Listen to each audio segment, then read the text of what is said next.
And I want to get back to immigration, a hot topic for all the Republican candidates. Over the weekend, Chris Christie managed to come up with what he says was a novel idea. Take a listen to how he talks about the visa overstays. This is once again a situation where the private sector laps us in the government with the use of technology. Let's use the same type of technology to make sure that 40% of the 11 million people here illegally don't overstay their visas. If FedEx can do it, why can't we use the same technology to do it? So how are you going to be able to tell if somebody overstays? I mean, they don't have a number on their, a label on their wrist. No, we can do it, and we should bring in the folks for FedEx to use the technology to be able to do it. There's nothing wrong with that, and I don't mean people are packages, so let's not be ridiculous. Karthik Ramakrishnan is professor of public policy and political science at the University of California, Riverside. He specializes in immigration policy. Professor, great seeing you. Thanks for having me, Jose. What exactly is the governor of New Jersey saying? Well, what he's inartfully trying to say is that we need to have a better way of trying to figure out what happens after immigrants come here. If they're here on temporary visas, we need to find a way to make sure that they remain here on those temporary visas and leave when they're supposed to. But that's not the way it came out.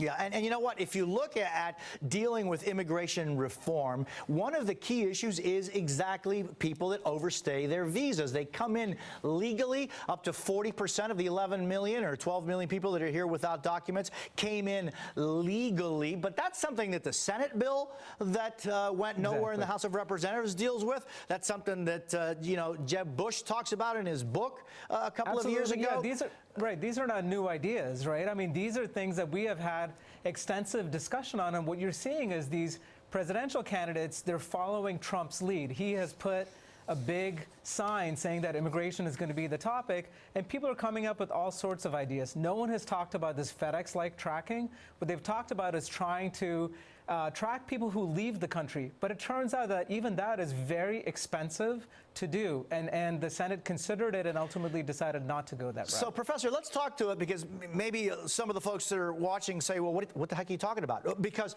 if you come in with a legal visa, right, in one of the ports, airports, et cetera, in the country, all authorities do right now, correct me if I'm wrong, is check that the visa is valid, true, and not false. But once you're in the country, there is no tracking. It's just to determine that the visa is real, correct? Well, yes, we have a very strong tradition of individual liberties in this country, and that's something that, if you start saying that let's track these types of immigrants, it really opens the door for all kinds of government tracking. And this is something that Chris Christie has said in this context, saying that when your time is up, we'll tap you on your shoulder. That's a kind of big brother image that I think most Americans would recoil against. And it's, I mean, regardless of being problematic, it's just impractical to do.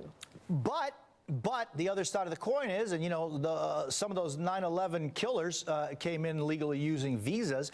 The fact is that right now, if you do come into the United States with a visa, once you're past that point that Customs and Immigration checks you, there is no way to finding out where you are. Absolutely, Jose. But the thing is, the U.S. has done a very effective job in terms of cracking down on not just terrorism threats, but all kinds of criminal threats. In fact, that's the enforcement priority. The thing I want to say about this, though, is it's not just about what immigration policy is. This has been debated time and again. Chris Christie, like Carly Fiorina and others, they're trying to get on the media cycle. So even if it's something that's outrageous, it might generate a lot of controversy, but for them, it's good politics. But when it comes to Latino voters and Asian American voters, it's going to leave a terrible impression. The Republican Party is looking really bad in those constituents' eyes right now. Karthik Ramakrishnan, it's great seeing you. Thanks for being with me this morning. Thank you, Jose.